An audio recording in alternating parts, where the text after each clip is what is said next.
Mga loads, meron tayong pasyente dito, itong washing machine.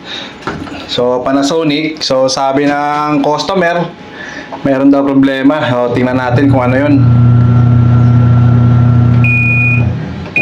On natin, start. So ngayon, nasa wash siya sa wash na process. Okay. So tingnan natin. So time left 46 minutes.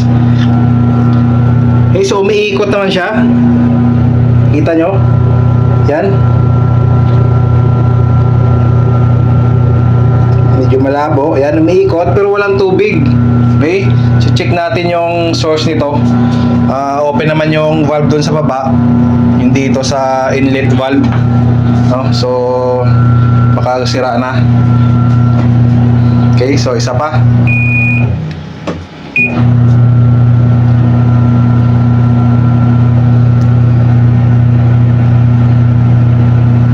Tingnan natin kung makukuha natin. So tatawag ba tayo ng technician or DIY?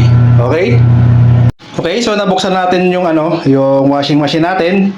Ito yung inlet valve. Yan. Ito yung pasukan ng tubig. Okay, so kapag may power, mag-energize tong magnet coil at bubukas yung valve. Papasok na yung tubig. So tingnan natin kung mayroong resistance. Dahil coil yan, dapat meron. So yung tester, lagyan na natin sa X10 at kunan natin ang resistance. Dapat meron yan. Okay, so wala siya. Ibig sabihin, putol na yung coil sa baba, yung winding niya. Okay, so sira talaga siya. So testing natin na gumagana yung tester natin. So tingnan nyo, pumapalo yan. Okay, so ibig sabihin, sira na to. So dahil wala tayong spare nyan, orderan muna natin sa Shopee. Okay. So sa pagtanggal nito, sikwatin nyo lang. Yan. Para kahit kayo, pwede nyo nang gawin yan. Buhahay nyo, no? Dali lang. Hugutin nyo lang yan.